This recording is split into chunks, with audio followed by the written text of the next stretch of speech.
కాబట్టి ఆ కర్తవ్యములు అందరూ కూడా చేదోడు వాడోడుగా ఉంటూ పరమాత్ముడు అనేవాడు గొప్ప ఆయన కాబట్టి ఆయన మనం ఆరాధించుకునే మార్గం ఇప్పుడు వచ్చిందేమో. ఎన్ని రోజులు ఎదుర్కొన్న మట్టిలో ఉన్న విగ్రహాలు మన ఇవాళ మనకు కనబడి ఇలాంటి ఈ ప్రాంతం అంతా కూడా ఇలాంటి ఆలోచన మన ఊళ్ళో రావడం చాలా శ్రేష్టమైనది. కాబట్టి మనం దీనికి ఏ విధంగా ముందు తీసుకుపోవడం ఎట్లా కూడా మన అందరి ముందు అభివృద్ధి కమిటీ వాళ్ళు స్త్రీలు పురుషులు కూడా దీన్ని బాగా ఆలోచించి ఒక ధర్మబద్ధంగా ఒక ఆలోచన ప్రకారంగా ఒక శాస్త్ర ధర్మాన్ని అనుసరించి మనం ముందుకోవాలని నేను ఆశిస్తున్నాను. అందరి అభిప్రాయం ఎలా ఉంటే అలా మనం ముందుకు తీసుకుపోదామని ఆలోచన కూడా.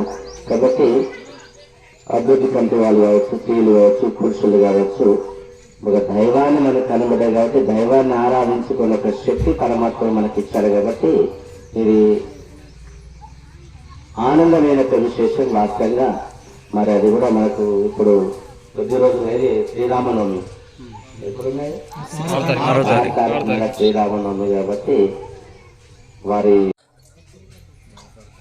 యొక్క ఆశీర్వాదంతో మన గ్రామంలో మరి అభివృద్ధి కమిటీ యొక్క దృష్టిగా రావడం, దాంతో పాటు అందరికి కూడా తెలియపడ్డామని నాకు మొన్న 4 రోజుల కింద నాకు చెప్పారు.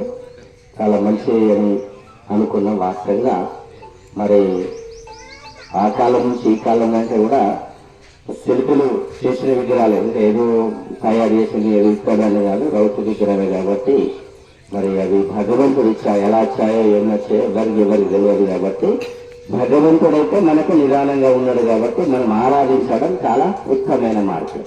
కాబట్టి మనందరికీ